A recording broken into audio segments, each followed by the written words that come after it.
The security footage was still uploading when I realized I was about to end Richard Brennan's entire life. His hand was still on my thigh in the conference room, frozen in 4K clarity, at 11:47 p.m. last Tuesday. "Come on, Jessica. You want that promotion, don't you? I can make things very easy for you. 20 years my senior, married with twin daughters, my direct supervisor at Morrison & Associates, talking to me like I was some desperate intern instead of the top-performing junior partner who'd brought in $12 million in billings this year. I'd been working late on the Hartwell acquisition when he cornered me. Door locked, blinds drawn, his whiskey breath in my face as he explained how workplace relationships really worked. How women who played ball advanced quickly, while those who didn't found themselves reassigned to document review in the basement. How my Harvard law degree meant nothing if I couldn't be flexible. When I said no, his face transformed into something ugly and entitled. "You're making a mistake, Jessica. A big one. I've been protecting you from the other partners who think you're too aggressive, too ambitious. Without me, you're nothing here." The termination email arrived Friday morning. Performance concerns. Attitude problems. Not a culture fit. Effective immediately. Security would escort me out by noon. 23 years old, six-figure student loans, and Richard Brennan had just tried to destroy my career because I wouldn't let him assault me in a conference room. But Richard made one critical error. He forgot that I'd been the one who updated our entire security system 6 months ago. Every camera, every angle, every timestamp logged automatically to the cloud server I personally administered. He also forgot that as junior partner on the compliance committee, I had administrative access to everyone's email accounts for audit purposes. What I found in his deleted folders made my skin crawl. 17 different women over 8 years. Paralegals, associates, even senior partners who'd suddenly left the firm. Messages to other partners ranking female employees by their willingness to collaborate. Photos taken without consent at office parties.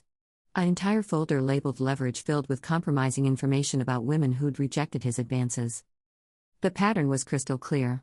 Sleep with Richard Brennan or watch your career disappear. Some women had complied and received rapid promotions. Others had quit rather than report him, knowing the firm's old boys club would never believe them over their golden boy who brought in $40 million annually. Sarah Chen, now a prosecutor in Seattle, had tried to report him 3 years ago. Her complaint mysteriously disappeared from HR files, and she was reassigned to insurance defense until she quit. Maria Santos, brilliant tax attorney, suddenly demoted after spurning his advances at the Christmas party. Jennifer Walsh, who'd made the mistake of threatening to tell his wife, found herself blacklisted from every firm in the city. Richard had built an empire on sexual coercion and professional terrorism. And I was about to burn it all down. I spent the weekend building my case like I was preparing for the Supreme Court. Every email categorized and cross-referenced. Security footage from 8 different incidents compiled into a devastating timeline. Financial records showing how women who complied received bonuses and promotions while those who refused faced mysterious budget cuts to their cases. Monday morning, I walked into Margaret Morrison's office at 6 a.m. with a flash drive and a recorder. The founding partner's grandmother had built this firm in 1952 as one of the first women-owned practices in the state. Margaret had zero tolerance for men who thought they could use power as currency for sexual access. "I need exactly 47 minutes of your time," I told her, setting down the evidence. "And after you see this, Richard Brennan will need to be in your office for his final conversation as an employee here." Her face went white, then red, then something I'd never seen before. Pure, administrative fury. When she spoke, her voice was deadly calm. "Jessica, I want you to know that whatever Richard threatened you with, whatever he promised or destroyed, this firm will make right. We built our reputation on excellence, not exploitation." Richard's termination meeting lasted 11 minutes. No severance, no references, no non-disclosure agreement. Security escorted him out while his wife read every email I'd sent her that morning, sitting in the parking lot in her Mercedes, face streaked with tears and rage. The fallout was swift and absolute, like watching a controlled demolition in slow motion. Richard's wife Michelle filed for divorce by Wednesday, taking their Malibu house, the kids, and half his assets before he even understood what had happened. The custody hearing was brutal. 17 women testified about his workplace behavior, painting a portrait of a man who viewed all women as potential conquests or obstacles to eliminate. The judge awarded Michelle full custody, noting that Richard's pattern of predatory behavior toward women in positions of vulnerability made him unsuitable for raising daughters. His professional destruction was even more thorough. The California State Bar launched an investigation based on my evidence, finding systematic ethics violations dating back a decade. His license was suspended pending a full hearing, effectively ending his legal career. Every case he touched was reviewed for potential misconduct, leading to $3 million in settlements the firm had to pay. But the most satisfying revenge was watching his attempts to rebuild completely fail. LinkedIn posts about false accusations and cancel culture that made him unemployable at any respectable firm. Desperate applications to personal injury mills that rejected him once they Googled his name. The gradual realization that he traded a corner office and seven-figure salary for social exile and financial ruin. I found out through mutual connections that he was working customer service at a telecommunications call center in Riverside, making $14 an hour handling angry customers who screamed at him about internet outages.